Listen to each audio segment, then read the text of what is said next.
boys who continue to follow running in the upper Midwest. And we want to discuss important topics, inspiring stories, and extraordinary performances in running. Welcome back to the Pivotal Running Podcast. Thanks for joining me, Marty Wemblum, with my co-host, Chris Grudhagen, for another exciting show. Talking with us today is none other than the Brooks Beast, mountain man, and USA's best cross-country run skier, Garrett Heath. Garrett Heath won 11 combined Minnesota State cross-country championships and Nordic skiing and track and field state titles before becoming a 9-time All-American. And he also won a national title as a member of the 2007 distance medley relay at Stanford University. Garrett's range is unbelievable, with a world-class PRs in the events from the 800 meters of 147.26 to the 10,000 meters, 27 minutes, 56 seconds. Garrett is a threat every time he steps on the starting line.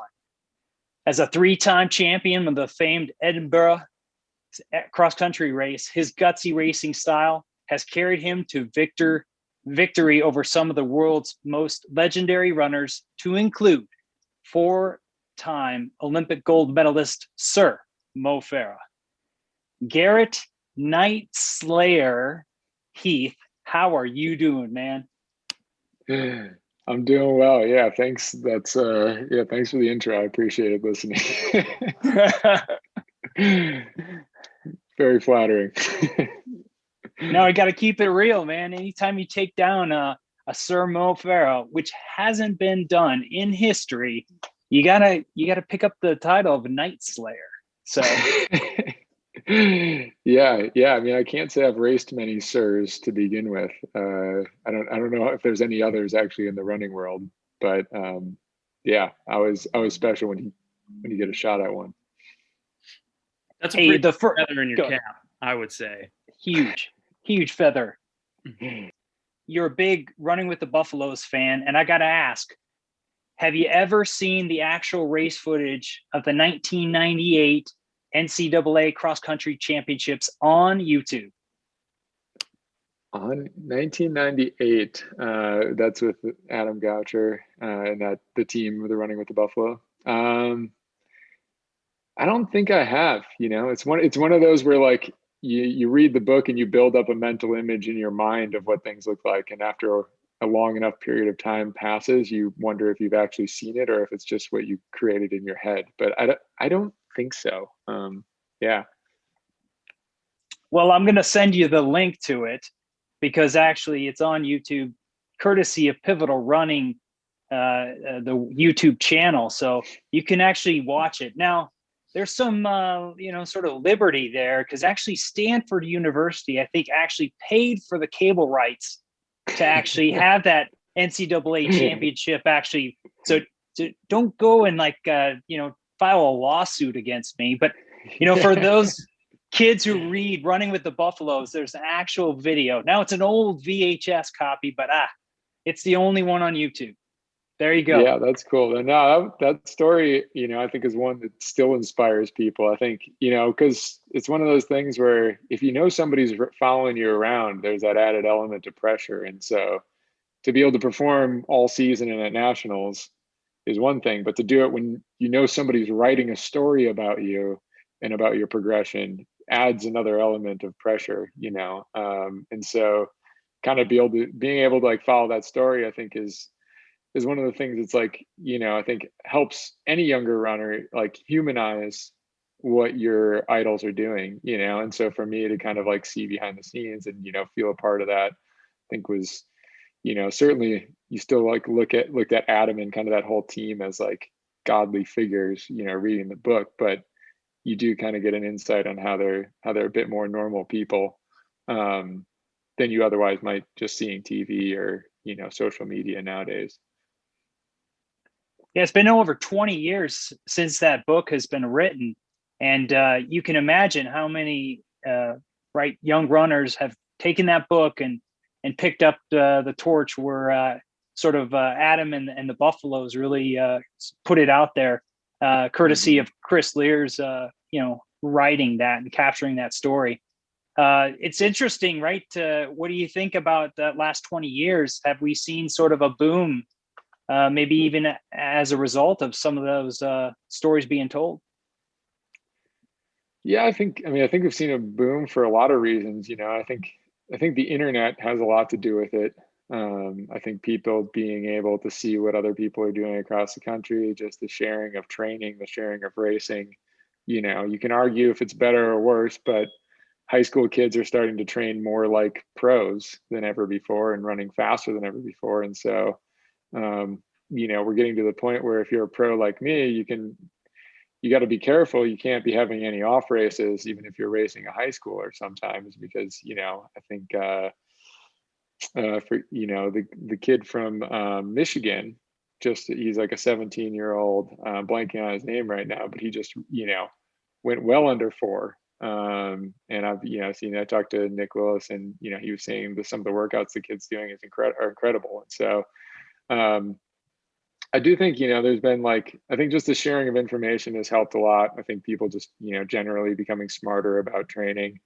And yeah, I think, especially most recently in the pandemic world, I think people are kind of getting a chance to really reset and focus, or take the time to build up from a place that maybe they otherwise wouldn't normally. And instead of bouncing from race to race all the time, just having this long build. And so, particularly on the professional side, when you see people come out of that, we're seeing some incredibly fast times right now. So yeah, I think we're headed, hopefully running's headed up, and we're only seeing improvement from here. So that's great. Garrett, you started to talk about just high school kids now in general. But I'd like to flash back, 20 some years ago, to you growing up in Minnesota, and what kind of memories you have about kind of the Minnesota running scene, or the Winona area running scene back in early 2000s. Mm-hmm. Yeah, I think,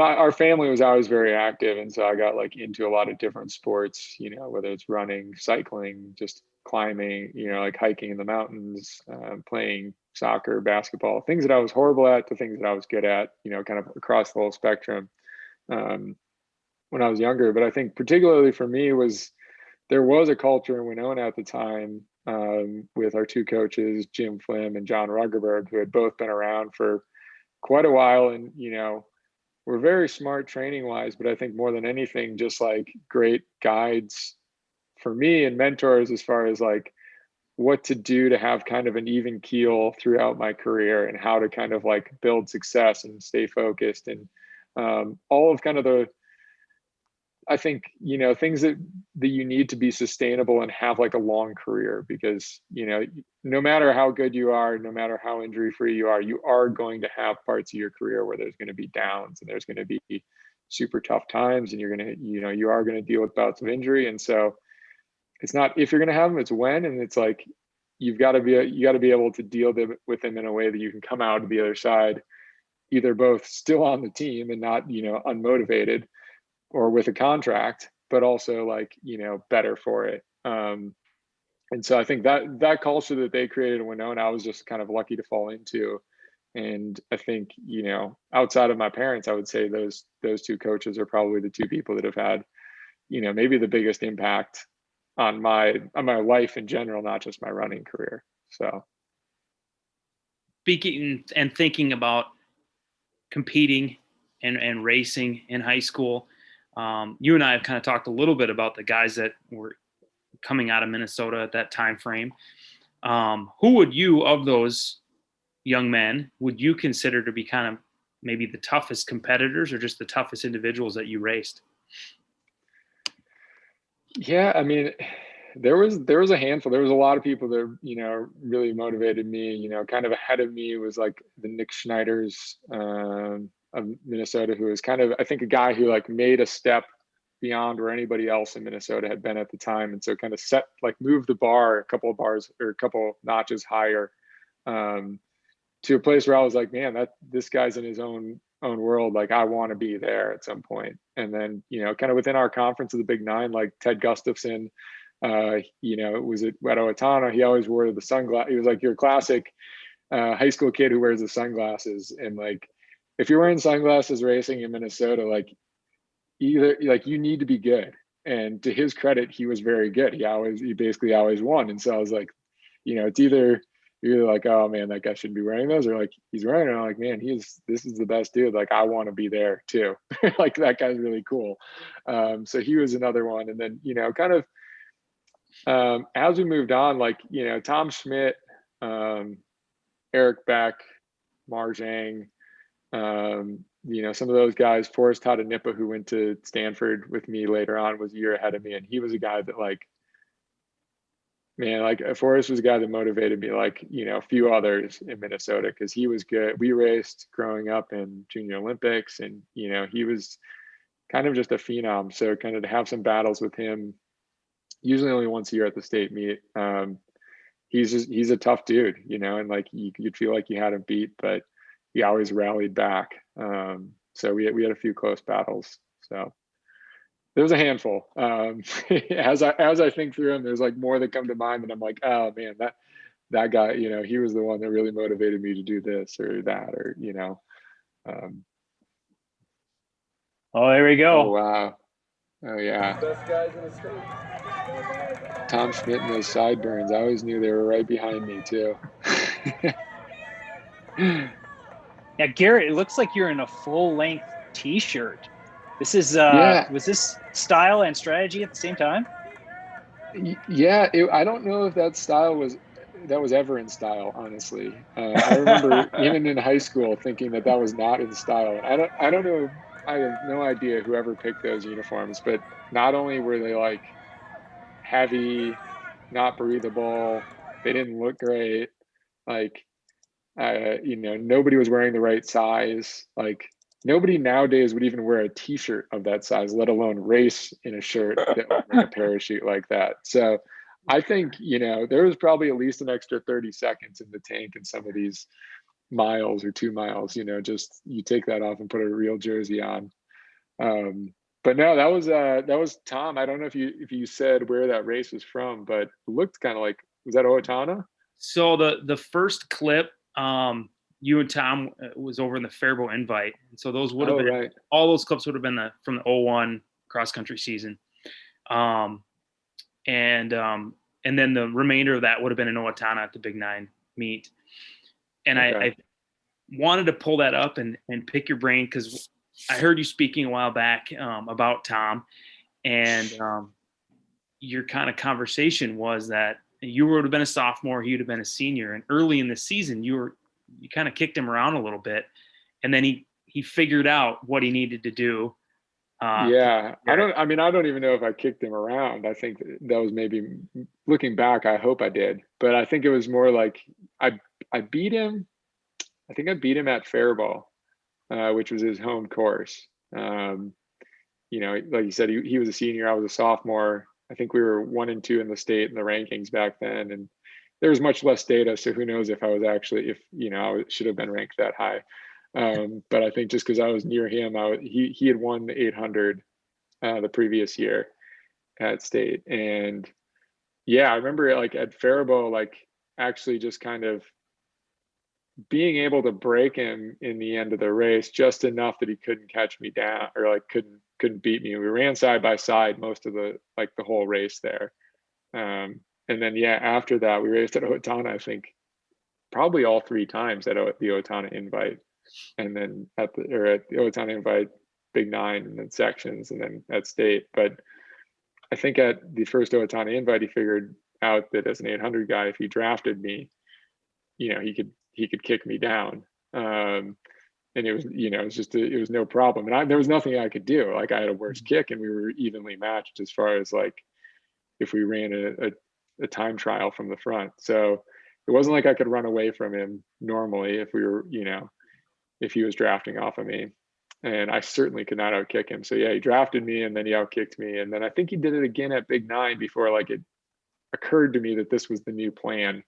That like, and I was kind of just screwed whether I wanted to be or not. And I was coming around. There was a U-turn at Owatonna with I was a little over 800 to go, maybe about K to go. And I can still remember, yeah, like there's a little bit of a crowd there. And I remember coming in and just like thinking through my head. I don't think I'd done a lot of race planning as to like how I was going to beat him, but like I was like, he's still there. I haven't been able to drop him. Like the hope was that I would drop him this time, and I didn't. And I was like, he's still there. I know how this ends. So I was like, I'm going to slow down. He can lead, and we'll see if I can outkick him. So I can slow down a little bit. And he slowed down a little bit, slowed down a little more, and then he slowed down a little more. And finally, I just walked, and he just walked beside me. And I was like, oh no. So then I took off again, and yeah, same result. And it didn't go any better at state. At state, actually, I kind of fell apart in the last hill, and I ended up 6th that year, but he won, to his credit. So it motivated me from that moment on. All I did the following year was, just I focused on my kick. Every workout, every practice. It wasn't like I was closing hard necessarily, but it was always my fastest rep was the last one. So yeah, no, I'd love to talk to Tom about it after all this time, just because we were good friends, but rarely saw him, and then kind of lost track of him once he went to school. But yeah, it would be fun to hear his perspective on it. It's funny how certain things kind of lock in your brain, because I remember that Faribault meet pretty well, and I remember exactly where our team camp was, and I remember being over there after the race, and myself was far enough behind you to not have known what happened at the finish, but I still remember seeing Tom walk by our camp to his camp, and he was pissed. He was like, you could just see the look on his face, and it was kind of like, what happened at the finish? And I'm like, oh, Garrett outran him at the end, and you could tell he was not pleased with that outcome, being on his home turf. And but yeah, being almost 20 years later and being able to recall that short blip of him coming through frustrated. But, yeah, apparently I awoke a Kraken after that, because it didn't happen again. Yeah. And to have run, I looked up those after I watched that clip. I looked up those results, and you guys still ran 1540s, and that's without me knowing the story you just told about near walk in the last half mile, trying to out strategically race each other. Right. It didn't last too long. It probably only cost a few seconds, but it was a quick rest. It's just like a little interval. No, Garrett, I wasn't even right there, but the way you described that, right, it's great. Really cool to hear about the gutty Minnesota cross country like scene, and just how like competitive it gets early on. So now the question I have for you, like with all the courses that you've been on, especially in cross country, what is the definition of a true cross-country course? Well, now that I've been to Edinburgh, I'd say one with, stream crossings and, mud. But yeah, I think, true cross-country, like, I think the beauty of cross-country is there's no like real definition to it. It's just like, and that's why, like, times are out the window. It's like, resumes are out the window when you're on a cross country course. It's like everything's different. The elements are different. I think it's really, it has to be on grass, which Californians might argue. And it should have hills, and it should have the potential of mud. It doesn't have to be muddy, but it should have hills. But yeah, I mean, I don't know. For me, like the more adverse, the better. That being said, some people are into Spartan races, and I don't know. Maybe those are a little bit more than I'm ready to handle quite yet. But I appreciate them. But yeah, just kind of the unknown, like the opportunity for there to be obstacles that you don't. Everything's not predictable. It's not a track where you kind of can measure things out perfectly, and other than like the wind, you're going to kind of know exactly what you're up against.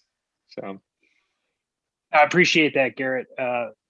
it's a lot like life. It gets muddy, right? It's definitely, if you're trying to, do some pretty, things bigger than yourself, you're going to get your boots, your spikes muddy in the process. So definitely obstacles that are going to come your way, definitely. And I appreciate, you explaining that. The now next question. Why do you mentally look forward to adverse conditions in racing? Yeah. I think I was just thinking about this not too long ago, actually, because we were up in Albuquerque, New Mexico for some altitude training, and we got hit with some snow up there. And it was one of those days where it was like the track was kind of snowy. And so it was a little slick, and we were debating whether to work out there or go down. And, just kind of like things weren't perfect. And we, you get kind of high maintenance when you're a pro athlete. And so, I think what I always get excited the more adversity there is in a race, because I think it's an opportunity to beat some of your competitors, right? Like once you get down to it, like it gets very hard to beat, whether you're like the top of the high school, top of the college, top of the professional running world, it gets hard to beat your competitors because everybody's doing most of the things that you can think of correct, right? Like everybody's running hard, like people are trying. It's not like you can beat people by trying harder in practice most of the time. Sure, you can occasionally here and there. Or maybe you have some new drills that you're picking up some ground on people, or new weights, or, you're sleeping a little bit more. There's always that extra 1% you can do right to beat people.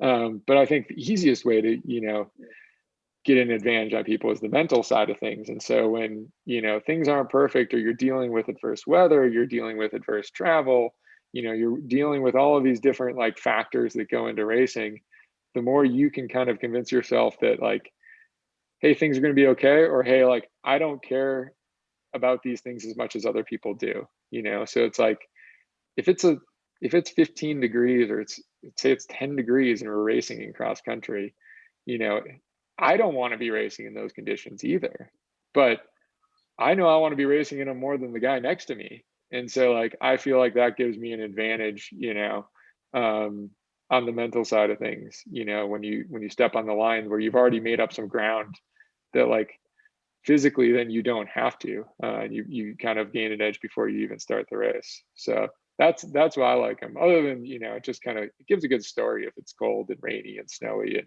muddy or whatever, the fans like it more too. Absolutely. That's a great insight, man. Thank you so much. So Garrett, we've been talking a little bit about race conditions, and I'm not going to allude to why I think you enjoy a hilly course, given knowing a little bit about where you grew up, and maybe that is a big piece of it. Can you explain a little bit more? You talked about what needs to be in a cross country course, and hills are kind of a must. Why do you like training on hills? Why do you like having a course that involves a multitude of hills? Yeah. I like hills because it adds to the excitement of the race. Like I think to me, that's like one of the big allures of cross country, or of cross country and of cross country skiing really, but cross country is just that, it's like when you're on a track, it's like you're on a flat surface, everything's measured out. So the splits really mean something. Whereas like when you're on a hilly course, there's so much more thinking and strategy that goes into kind of tackling a race. And so I know, from early on, I was talking about our two coaches, Coach Flim and Coach Ruggerberg, who, we got to a cross country race. I don't know what you guys did, but like we would show up, we'd kind of hang out at camp for a while, and then we'd go out as like a full team and like walk, jog the entire course and like take things in and like look at different parts. And it's like, you're kind of like, if you've been to the course before, like Owatonna, you might have seen it 9 times previously. So you know a little bit what you're getting into, but otherwise it's just, you're kind of looking at the undulation, you're looking at the corners, you're kind of like trying to think about, visualize in a race of like how you're going to attack that different part.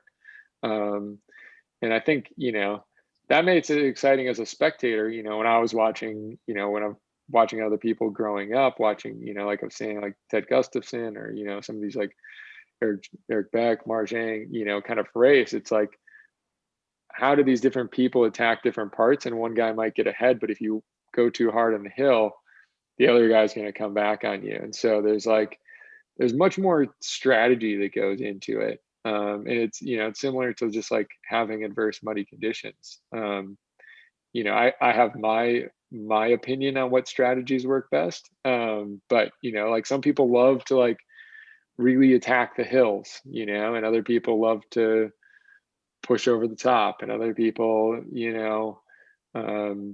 try to just keep kind of keep the same rhythm and like heart rate. And, some people are more analytical than others. But as a spectator and also a fan of the sport myself, like I want to see, I don't know what's going to happen.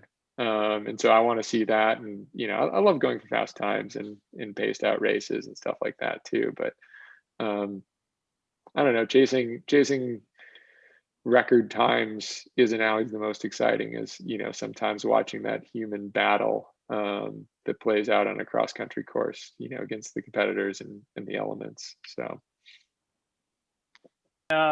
Can you talk about some of the important decision making that goes on during a cross country race versus running a track race? Yeah, I think, and this goes back to hills a little bit too, is like, if you bury yourself on a cross country course in the wrong place, it can really put you behind, and like I think you can blow up in a way that's sometimes hard. Well, it's easy to blow up on the track too, but it's a little bit different. Whereas if you do it, if you go too hard on an uphill, you can also have that chance to recover on a downhill. So there is a little bit more of like the ability to bounce back. Whereas like sometimes on the track, if you're riding that line just exactly and like trying to do things just, that you're in, I know I'm in, 13, say I'm in 1307 shape, and I know I'm like right there. And it's like I run that 62 or 262s on the track, and it's that second too fast and it blows me up. And then wheels are off and I'm like, I run 30 seconds slower, it's much more measured. Whereas like cross country, like you could blow up on a hill, you might hit the downhill, you might like kind of take that chance to recover, and you might be back, or you might be done. It's hard to say, there's much more of the unknown. Can you talk a little bit about what makes European racing, like the circuit, so much fun to be a part of? Yeah, I think a lot of Europe makes cross country and track, for that matter, like into much more entertainment and an event. Whereas sometimes the US does this, sometimes we don't. Sometimes, in my opinion, we're too athlete centric, of like, I want to run fast. And like certainly in the Olympic year, like you need to run fast time. So there is certainly times to do this, but I think sometimes too much of our process is like, how can we create the perfect conditions for athletes to run fast all the time and like line them up in a train? And the only competition sometimes we feel like we see is at like US champs or something. Whereas like Europe, they focus on the atmosphere. Like sometimes there's a concert, sometimes there's there might be like, in the case of Edinburgh, there's like a road race the morning of, there's some cross races of local people that day. They get people out and like in the spirit and like amped up, and then they bring them to the race, and they make it short. Like people's attention span is only so long. Like football is the max amount of time people are willing to pay attention, like, and maybe it's a struggle for 3 hours. So it's like you create an event longer than that, and like good luck keeping somebody's attention. So they put together like an action-packed short schedule. They rev people up, and people get excited, and like that's what you remember. You remember the atmosphere of you being excited and out there and watching people compete. And you might have that same experience. But if you didn't get revved up and you don't have your buddies out there watching, and you don't have other people going crazy, kind of, it's a little bit less fulfilling. And so then, instead of things like building momentum, sometimes you kind of lose some steam. So there's, not to say we don't have that. I've been to, a handful of races in the US. And I think a lot of these, like, a lot of the races on the mile circuit do a very good job of it. Kyle Merber puts one on in New York, and I've been to, a handful of others where it's like you're on the track. I'm trying to think what the other one, St. Louis puts one on, and like either on the track or on the road. And even here in Bend, they have one, like they had one downtown around a couple of blocks, and it's like you come through and like, you get the crowd close to the athletes, and they can kind of feel the energy that the athletes are putting off, and it makes it great as an athlete, and I think it makes it better for the fans too. So, will we see one of those events kicking off in Winona anytime soon? I would love to. Elliot, my brother, and I have always talked about doing one in Winona.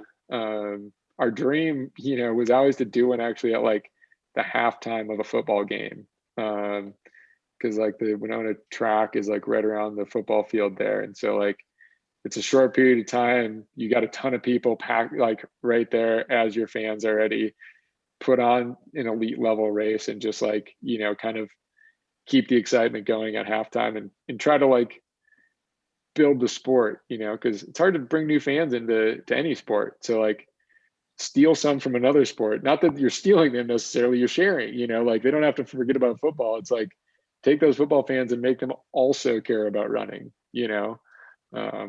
so that's the dream. We'll see. That's really interesting that you mentioned that, Garrett. So I've been coaching the Brookings High School team. This is my 13th year. And in that time, I've done some research on our history. And the first couple years that we had cross country in the late 50s, that's when the meets occurred, was at halftime of the football games. They'd start on the infield, and it was maybe a 2K race, but they'd do like a loop around the infield and then head off on some short course, and then they'd finish on the infield. And I can only imagine, I mean, it seems so short, like a 2K race, but it's short and it's exciting, and you get people kind of fired up. Right. Something I've thought about trying to do maybe once or twice or something throughout the season, but I think that's a great way to kind of get people excited, and at least take notice of a different sport at the same time while they're there watching something else. Mm-hmm.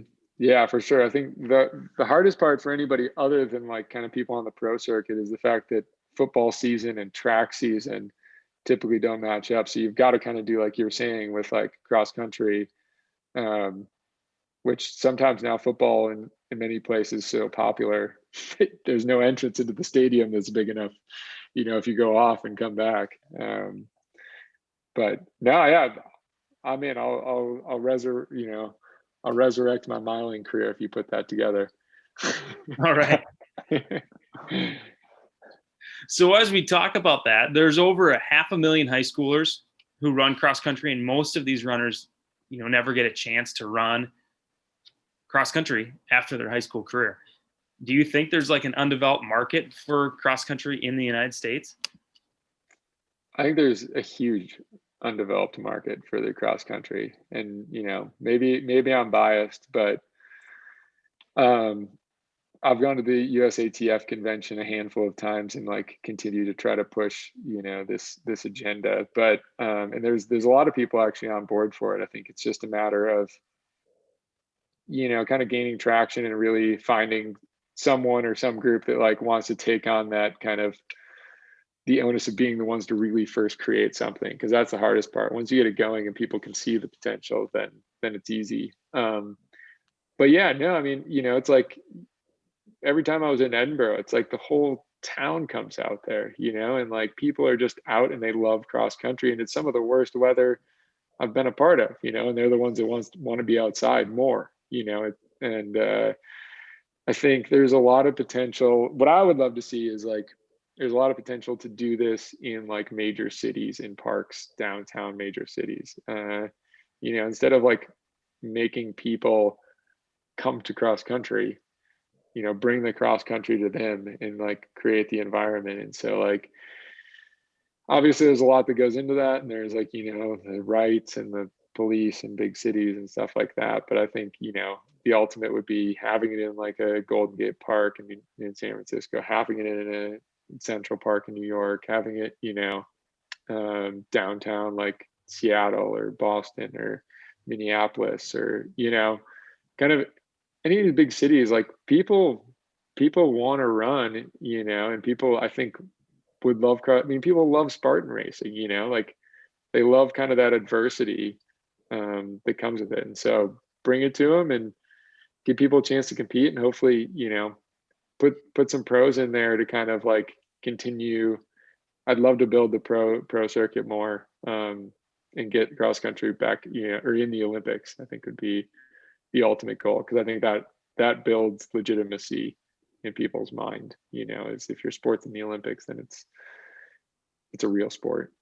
So, but why do you think that there are maybe some anchors on shoe contracts which only get a nominal sort of increase after the original contract out of college? I guess there's a lot packed into that question. Just because I think there's a lot that like kind of goes in, and a lot that potentially could be better with shoe contracts and in our, I guess, the running world in general, the way it works. But I think, one of the main problems is like there's only a handful of companies that compete for people coming out of college. I think it also starts with the fact that when an athlete leaves college, you have very little idea what you're going into. The people that become pro, the people who are running really well on the college level, oftentimes have zero idea what it means to like what the transition looks like, what they need to do to prepare, like who they should be contacting, like what the expectations are. For example, like when I came out, it was 2009 at the end, or in June of 2009. And so we were like right in the heat of one of the financial crises, and like kind of the whole economy just tanking. And so I knew some people that had come out earlier, and I knew some like general idea from I started talking to agents, basically. Like I didn't even think about it. I was like, I don't want to worry about this. Don't want to think about it all till NCAA's is over. And then as soon as NCAA's is over, I talked to like 30 agents. I talked to like a ton of people and like get a quick lay of the land. And I'm like talking to them, and they're like, oh yeah, like you should be able to get a contract for this or that. And I'm like, expectations are going up, and I'm like, oh man, like I'm gonna make, I don't, like can't remember exactly what was in my mind, but I'm like, oh, I'm at least gonna make 70,000, 80,000. I don't know. Maybe somebody's gonna throw a big number at me. Like I don't know. Who knows where this is gonna go? And then I remember talking. I was like, yeah, go find out what I can get. Go see how much money I can make. and I remember hearing back from one of them and him being like, yeah, man. So the economy is not great right now.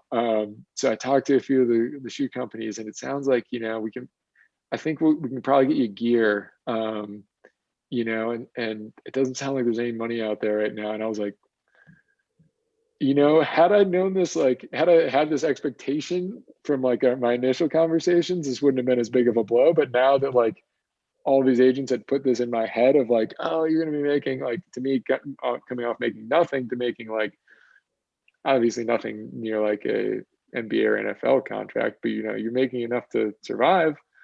I'm like, this is great. But now then, like, I just went from like cloud nine. Like I can still kind of remember where I was driving and being like, oh wow, this is, I don't know where this is at. Like, is that just the end?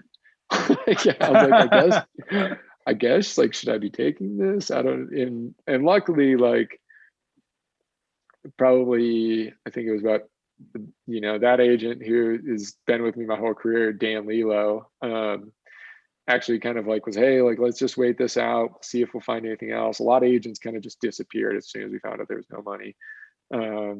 And luckily that fall, like Saucony kind of reached out, or Dan talked to Saucony, and we worked out a deal, and was kind of able to like build from there. But, you know, I mean, it's like, it's a tough world with the running contracts. And, you know, I mean, that was back when I was training alone and there was less groups. Now there's a handful of groups, and you almost have to sign with a group typically coming out of college, unless, you know, on the distance side, unless you're like having some crazy success with your college coach, like, you know, good luck without not having like a shoe company push you towards whichever group they have.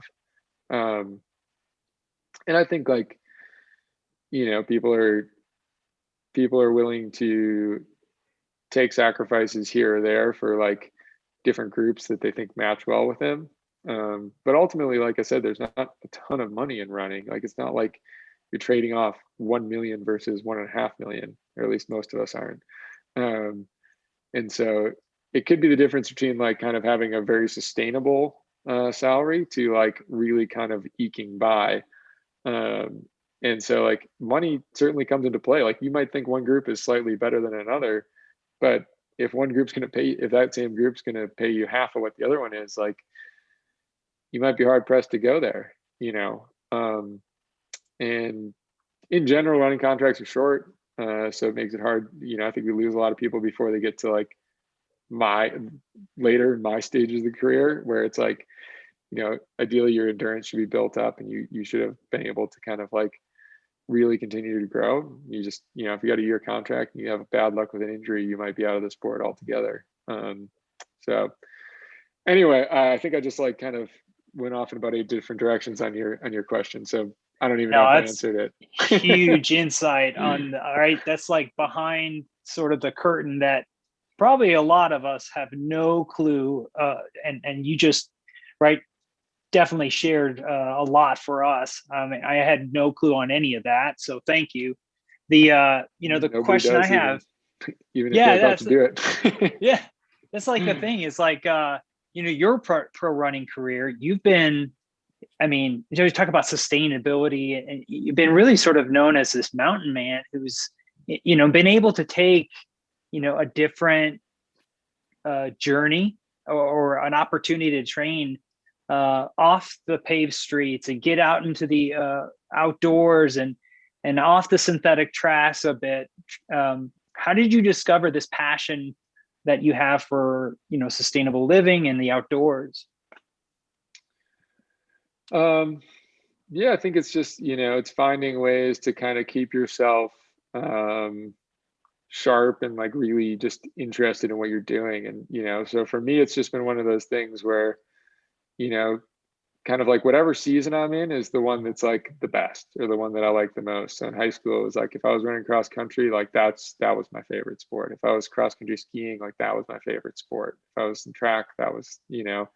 And so like finding a way to like direct your passion to what you're doing, and find something that like keeps you sharp mentally, because like, you know, sometimes you just see people kind of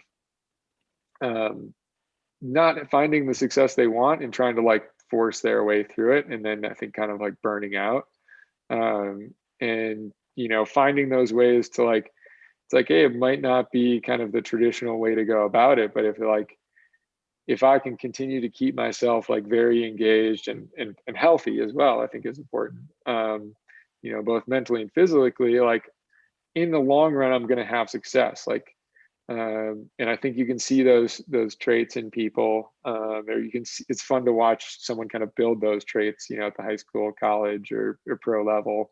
And there's a guy on our team that like, in particular, Brandon Kidder, who he came out of Penn State. He was, you know, an incredible athlete in college, and, you know, we signed him on with the Brooks Beasts. And I remember being like immediately to like one of the guys who works at Brooks, just being like, this guy's going to be good. Like this guy's going to be around here for a long time. Like, I don't care. I've seen, you know, like we see people come out talented all the time, but I was like, his mentality is right. Like he can weather the storm of like a bad year or two, you know, and like find a way to make things work, and find a way to like keep a contract, and find a way to get himself back to success. And, you know, unfortunately, he's had to kind of go through some of that with like some knee stuff, but he's back kind of now, like really back to full training, and he made a world team 2 years ago, and like I won't say that it's because of anything I did, but like I think his mentality and his approach to things, regardless of like obviously his talent helps too, but I think he's been able to ride out things that maybe other people with not that same mentality wouldn't be able to, and eventually kind of get that success. So have that sustainable career, you'd say, I guess. A bit about your family and the love of outdoors, and younger brother that kind of has followed the same path. But as a family kind of unit, can you talk a little bit about maybe your most memorable family summer trips?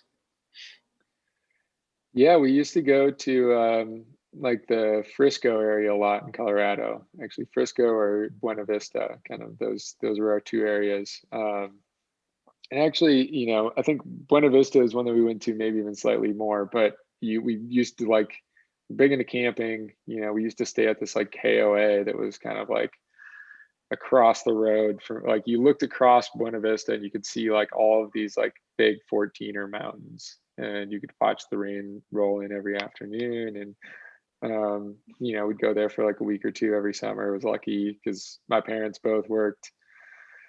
My dad was a physical therapist in the school system with the special ed program, and my mom was a teacher at the university in nursing, Winona. And so like we were lucky because they were both off in the summer, so we got to kind of do these family trips.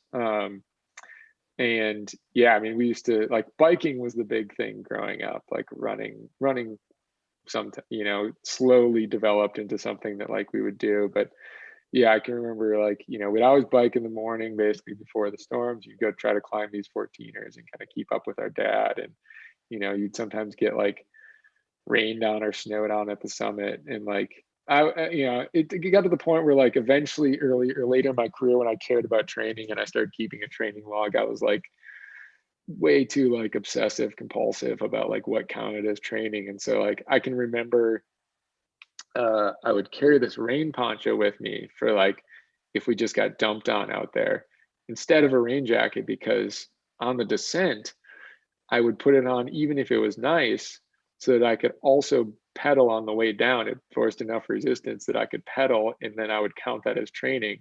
Otherwise, you'd like climb these passes that would take hours, and then you'd be going downhill for like 45 minutes. And I was like, that doesn't count. Like that's not training. Like my heart rate's not up.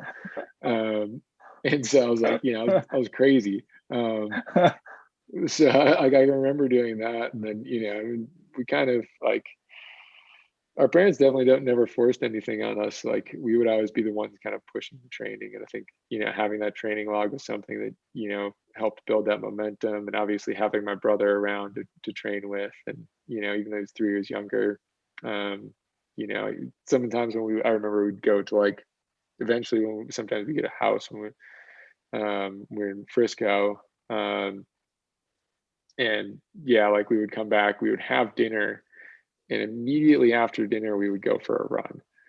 And like like I think that contributes to being able to like eat anytime basically now and run, is like we would eat dinner and like literally finish your plate, and then you could be like, all right, you want to go throw on the shoes and go run? And like, all right, wouldn't be fast, when whatever, we had to get our miles in. this is probably when I was like a senior and like more serious about running. But yeah, all those little things, like on one hand, like maybe some nights you didn't want to get out, but you really did. And like as soon as you got out there, you're like, this is the best, kind of the things you remember and reminisce on. So we've talked a little bit about your high school career. We talked a little bit about your professional career, but we haven't touched much on your time at Stanford. And as you talk about your brother Elliot, throw us some information on your time at Stanford, why you chose to go to Stanford, how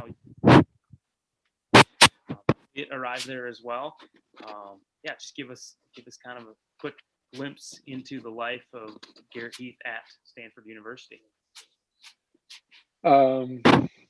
Yeah, I guess I was a mess my freshman year when I showed up. Very very focused. The summer that I went to Stanford, well, I went on my recruiting visit, and my recruiting visit, was the year that they let's see, that was the year that they had like the ultimate low score, with like Ryan Hall, Ian Dobson, and um, Don Sage and Seth Haney and Chris and it was you can go on and on. It was the name, like it was just a never ending list of like these like amazing athletes. And I remember going on my visit and watching Ryan Hall and Ian Dobson do Ks on the wood chip trail, and they had a minute rest and they were running 250 Ks, and like maybe they started at 255, worked down to 250, but it's like, they're running 70 seconds per quarter on these Ks and taking a minute jog rest in between and doing 12 of them. And I was like, this is the craziest thing I've ever seen. Like, we did Ks at, minutes slower than that. And I thought it was hard. And that was before I knew that people wear flats for workouts. In high school. We only wore trainers that, knew nothing else. But I was like mind blown at that. And then, so that summer, I remember like getting the training plan, and I can recall like we had 3 workouts a week. It was like we did a tempo that progressed from like 4 miles up to 10 miles over the summer. We did some like interval reps, kind of went from basically like 200 up to a mile, and then we did some like hilly fartleks and stuff. And the training runs were like, the prescription for the training runs was like 5:45 to 6:45 pace. And I was like, well, I want to be good. So if I want to be good, I need to be on the high end of this. So I was like, I need to run 5:45, which was like basically tempo pace in high school. And so that like quickly turned literally every day into like a workout, to where like I can remember waking up for workouts and being like, I feel like I worked out last night, and now I need to go work out. And so like I got super fit that summer, probably fitter than I'd ever been by a long shot. But I also peaked in September. Like I showed up to campus in the best shape that I was going to be in that year, and then like I ran one really good race, and then I crashed my bike riding around campus, to class, and it was the best thing that could have happened to me, because like our coach didn't run me in cross country, and thank God, because like I wasn't a bad bike crash, but it was enough to make me miss like a couple of days, and he'd be like, I don't know if we want to use your eligibility. And thank God, because like I was so burnt from that summer of training, and like thinking that everybody was doing everything hard all the time. And then I get to school and I find out people do training runs at 7:30 pace sometimes, and I'm like, what is this? Who are you? Like, didn't the coach say 5:45 for the good people? It turns out that like, no, the bad people are the ones that run 5:45 in their training runs. They run slow in the workouts. And so, learn pretty quick on that. And then, Elliot joined me 3 years later. Tried not to like impact his decision too much, but I know we both wanted to be together in the same place. And so we ended up, his freshman year, I actually dealt with a little bit of an injury. I think it was a little bit of Achilles thing kind of early on. And he was very fit coming in. He had won US Junior Cross the year earlier. Was like, doing really well in cross. And so we actually used his eligibility that cross country season. And I remember when I was coming back and he was doing well, we were about the same fitness. So it was like really fun, because when you're 3 years apart in high school, it's like, I mean, I could stomp him whenever I wanted. And it was, it was enjoyable for a while, but it's kind of fun when you're your brother, you can run together. And so I can remember one race at like Pac-10s, he was just a little bit fitter. And so like he caught me in the race. I remember being like, oh, it's you. Like, all right, well, and I'd just point at people. I'd be like, go catch him. And he'd go and I'd follow him, and we'd like catch people one after another. And he was doing like all the work, and I would just be like, yeah, catch him. And we reeled back. He like saved my race. And then in the last 200 meters, I outkicked him. And it was great. I mean, he was so mad. But I think we both enjoyed it. And like, as an older brother, it was only right that I got to sit and not kick him. So yeah, I hadn't lost to him for a long time, and then he actually beat me at fifth half in the road mile one year, and has beat me a couple of times since. So yeah, no, it was we had a great time being together at Stanford, and lots of good memories there. So Garrett, who would you love to go on a 2-hour run with to hear stories and banter with? And it's a good question. I mean, the beauty of the running world is like, it's pretty small. So like, I've gotten to meet a lot of people that I really looked up to and still look up to, and like have got to like kind of pick their brain on some things, I think, Nick Willis is one. We saw him just a couple of weeks ago and got to run with him, and he's a very interesting guy, and just like has a lot of really good insights. So I was enjoy talking to him. As far as one person to pick their brain, man, yeah, it's hard. I'm thinking through. There's a lot of different really good personalities. I think everybody brings their different aspect. But since we talked about running with the Buffalo, it would be interesting to talk to Adam Goucher more. I've had very short conversations with him, but never picked his brain. And I'd love to hear more about just what that was like, and some of his mentality, because I've heard some of the stuff he did on Magnolia Road there is still kind of like legend. And yeah, just different era, and obviously kind of the backstory. So it would be really cool to just kind of hear what it was and hear what they went through. So yeah, that would be great to sit down with. I don't think I could necessarily keep up with you and Adam Goucher, but yeah, just to talk with, to hear the conversation, be in the room would be awesome. Like I said, slow runs are a very important part. It's not about keeping up. There's days where I get passed by plenty of people. It doesn't help for like the pre-race mentality when you get your doors blown off by kind of the local rec jockers out at the lake with their headphones in, but it happens. Yeah, no, good advice again. Appreciate it. Who's been the toughest teammate you've had to train with, both you could talk high school, college, and pro, just like the person that you're drawing as much energy off of as a teammate as you're putting into them?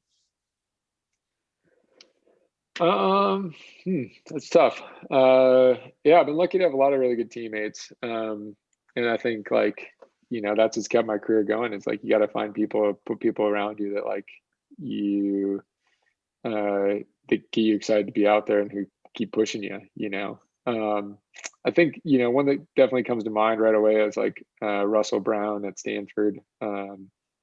He was a guy that he was a year ahead of me. I was someone that I really looked up to, and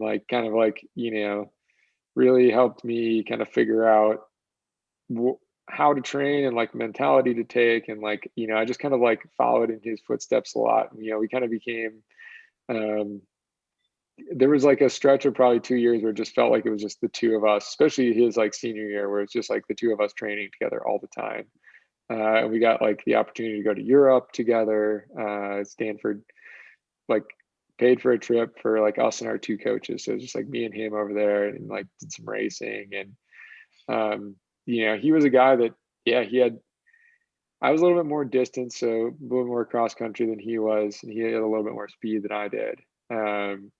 And so we pushed each other in different ways, but he was a guy who always I always said to show up, because if I didn't, he'd make me pay for it in the workout. And not necessarily was someone who was ever trying to make you pay, but I know he wanted it.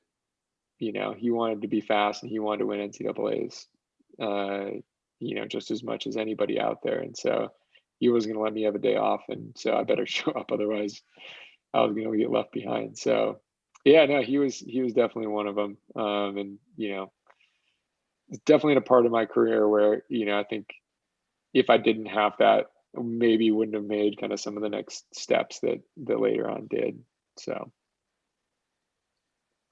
To follow up, toughest teammate to kind of train with. How about toughest opponent? toughest opponent. Um, uh, you mean other than Mo? Um, I'm just kidding. I don't think I raced him enough to really have too much of a rivalry or toughest opponent.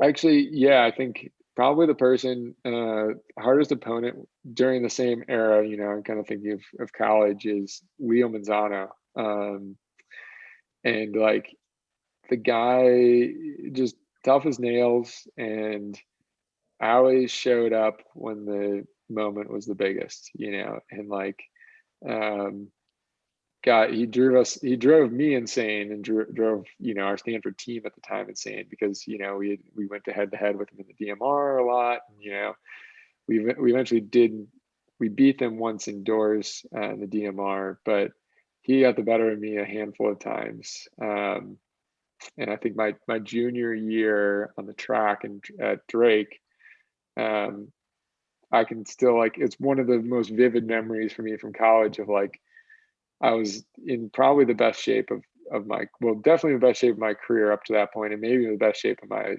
college career altogether. And like with 300 to go, I was in pretty good position, and like I was like kind of up on his shoulder going down the backstretch, and I was like, this is the moment that I like go to the front and make that move to go for the win. And like I got up like 2/3 of the way past him before the corner, and I couldn't quite get that last piece to like be able to get around him and tuck in front of him.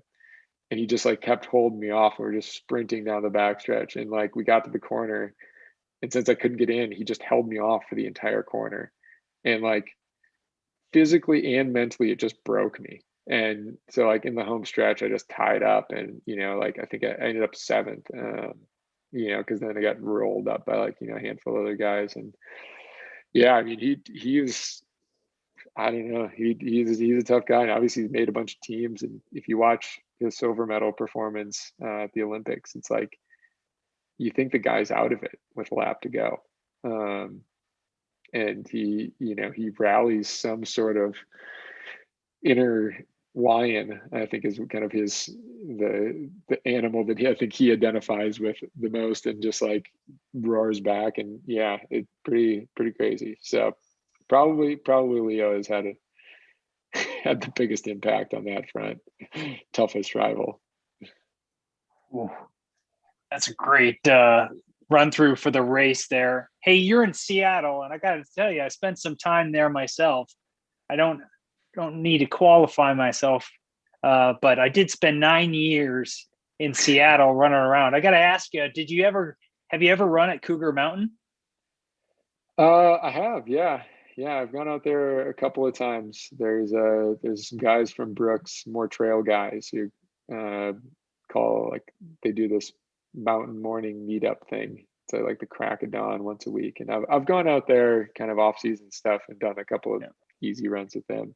It's very nice. I've biked out there a lot too, and crashed a bike out there too. a lot of experiences on Cougar. That's good to hear. Yeah.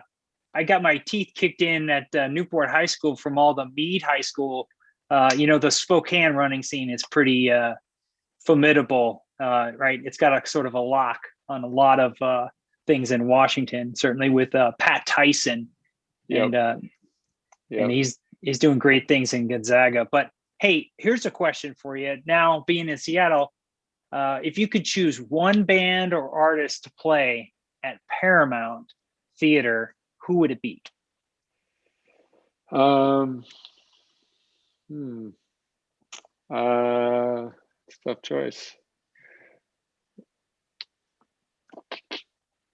I'm trying to think.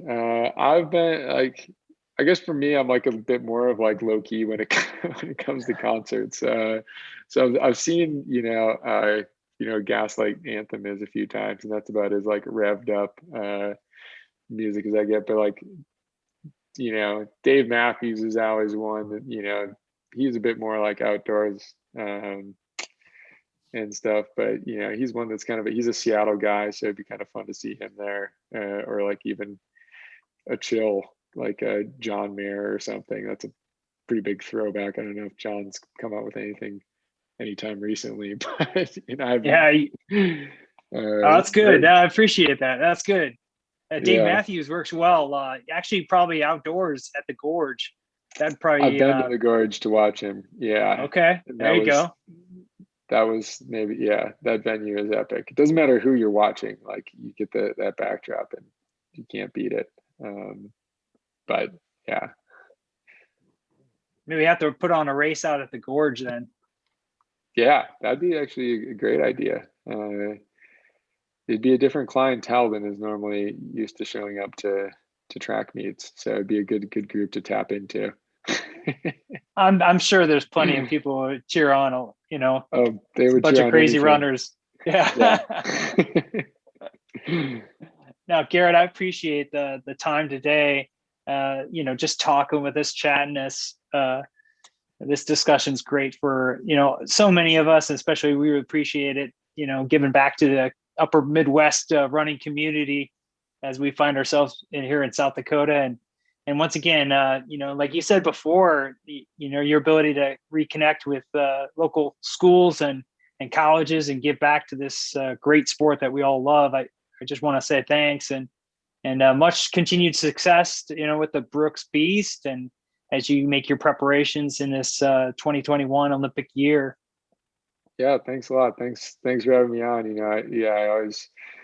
I always enjoy, talking to anybody from the Midwest, and especially, talking anything Minnesota. It's like there's this bond that will always exist there. That like, I get way too fired up anytime I'm out in like the West Coast and I'm like, oh, you're from Minnesota, like where? Like, oh yeah, like that's like trying to like figure out if we're like somehow know each other, even though it's like, oh, they're from like Brainerd and like I'm from Winona, and it's like, oh, that's so cool. Like, did you ski there? So no, yeah, I mean, I was love reminiscing and connecting, and obviously Chris kind of having that long history from way back in high school. So yeah, thanks a lot for having me on. Yeah, it's been great. I appreciate it, Garrett, and it was fun to have give me the extra kick to kind of pull those videos out, and it's kind of fun to see some of those recaps. So appreciate your time as well, as Marty said, and best of luck with your training and your racing this kind of continued season. Cool. Yeah, thanks a lot. Thanks for joining us this week on the Pivotal Running Podcast. Make sure to visit our website, pivotalrunning.com, where you can subscribe to the show in iTunes, Spotify, or via RSS, so you'll never miss a show. While you're at it, if you found value in this show, we'd appreciate a rating on iTunes. Or if you simply would tell a friend about the show, that would help us out too. Thanks.